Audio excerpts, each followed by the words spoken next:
오늘 2주 전에 저희 난자체치랑 전자체치 해가지고 수정을 했을 거잖아요, 시험관으로. 근데 이제 PGT라는 그 유전자 검사를, 배아의 유전자 검사를 해서 이식할 수 있는 배아 개수가 몇 개인지를 들으러 병원에 가게 됐죠.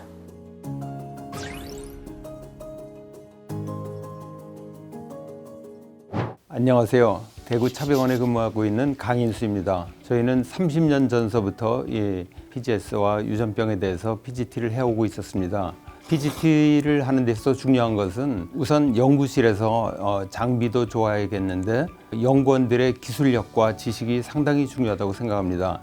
그리고 그것을 환자에게 적용해서 어떤 배아를 이식할지를 판정하는 의사의 노하우도 상당히 중요하다고 생각합니다. 그 외에 배양실 연구원들이 오일 배양을 잘 하고 배아로부터 생검 기술이 상당히 우수해야 하는 것으로 생각됩니다. 차병원에서는 다른 회사의 PGT 검사를 의뢰해서 결과를 받는 것이 아니고 차병원 자체 내에서 유전체 연구실을 직접 운영하고 있습니다. 또 하나 장점으로서는 저희 연구실에서는 PGS, 즉 염색체 수적인 이상을 보는 것과 또 염색체 전저와 같이 구조적인 이상이 있는 부부에서 유산이 많거나 그럴 때 사용하고 있는 PGT-SR, 또 유전병이 대대로 내려오는 집안에서 PGT-M이라는 세 가지 PGT 항목을 모두 다 검사할 수 있는 큰 장점이라고 보겠습니다. PGT의 주 목적은 임신율을 높이고 임신까지에 도달하는 시간을 단축시키는 데 있습니다. 그렇지만 PGT 통과 배아라 그래서 정상 배아를 넣는다 그래서 항상 임신이 잘 되는 것은 아닙니다.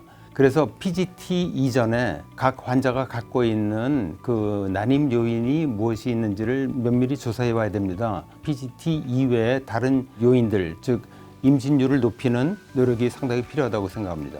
제가 생각나는 것은 가장 드라마틱한 케이스였는데 약 한 20번 정도 시험관하기에 실패했던 분입니다. 그래서 와서 다른 난임 요인이 있는가를 좀 자세히 본 다음에 PGT를 했습니다. 그래서 정상 배아를 이식해서 한 번에 임신에 성공했고 건강한 아기를 낳았습니다.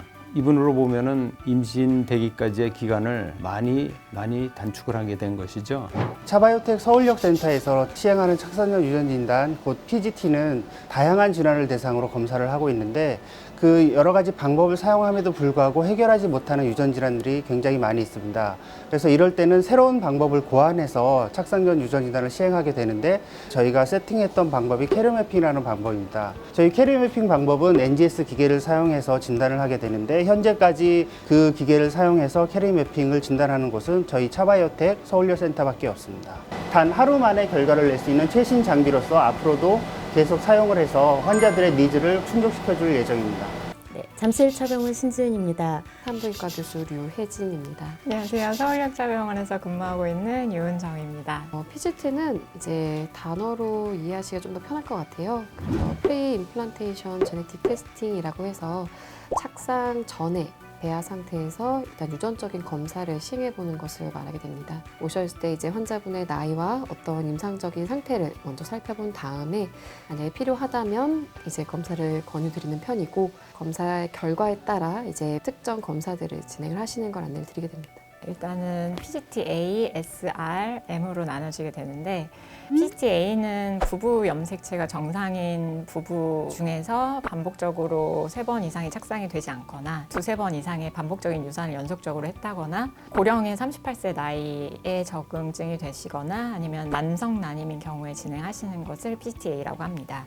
PGT-SR은 부부 염색체 검사 시에 부부 배우자 중 한 명이나 아니면 둘 다 염색체 전좌나 역위 그리고 중복이나 결실 등의 염색체 이상이 있을 경우에 진행을 하는 것을 PGT-SR이라고 하고 마지막으로 PGT-M은 가계 중에 유전적으로 내려오는 유전 질환이 있는 배우자가 있을 경우에 더 이상 유전 질환의 이완을 막기 위해서 진행하게 되는 것을 얘기합니다. 요새는 이제 난임센터를 찾는 우리 환자분들께서의 나이가 점점 많아지고 있어서 한 30%가 40세 이상이시거든요, 오시는 분들이.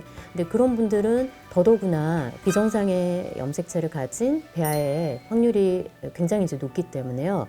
검사를 안 하고 하면 대부분은 제 경험상 70~80%는 유산이 됩니다. 일단 임신이 돼서 너무 좋아했다가 또 유산의 경험으로 되게 또 힘들어하시는 걸 보면 결국 환자분들을 위해서도 미연에 유산의 그런 예방 목적도 있고 결국은 우리가 뭐 이식이 최종 목적이 아니라 건강한 아기를 출산하는 게 최종 우리의 목표이기 때문에 40세 이상의 고령이신 분들에게도 많이 추천하고 있습니다. 검사 방법은 먼저 과배란 주사를 한 열흘 이상 정도 맞은 다음에 한 생리 12일째에서 14일 차에 난자 채취를 하게 됩니다. 그래서 동시에 정자랑 같이 채취를 해서 시험관 아기 시술을 실험실에서 정자랑 난자를 수정시키고 그리고 나서 배아를 5일에서 7일 정도 키운 다음에 5일에서 7일째 되는 배아를 포배기 배아라고 했을 때 그 배아의 세포수가 한 120개에서 140개 정도 되는데 전체 중에서 나중에 태반이 될 세포 한 8개에서 10개 정도를 조직을 떼어내서 PGT 검사를 진행하게 됩니다.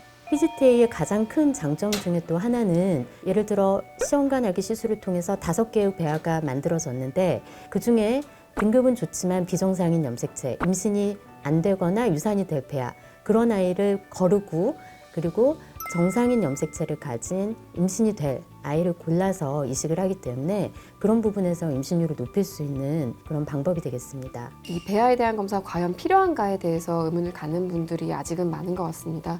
그래서 이제 배아에 대한 검사를 하지 않은 정상, 비정상 유무를 알 수 없는 배아들을 이식한 경우와 사실은 검사를 해서 정상 배아를 이식한 경우들에 대한 통계를 보면 확실히 임신율에 대한 차이는 두드러지는 것 같아요. 배아의 어떤 상태에 따라서 검사를 하는 것들에 대한 차이는 있을 수 있겠지만 저희 병원 이제 연구원 선생님들의 워낙 기술이 좋으시다 보니 충분히 적은 세포의 어떤 양으로도 충분한 결과를 얻어낸 것 같습니다. 저희가 높은 임신율을 위해서 5개 센터가 이제 좋은 각 센터의 장점을 취합해가지고 서로의 좋은 프로토콜을 모아서 최고의 임신율을 내기 위해서 노력하고 있는데 저희 센터 안에 있는 자료가 다 모아지는 거잖아요. 유전체 결과들이. 그래서 또 그걸로 또 좋은 데이터를 낼 수도 있고 좋은 논문이나 좋은 연구 결과를 낼 수 있다는 게 장점일 수 있겠습니다.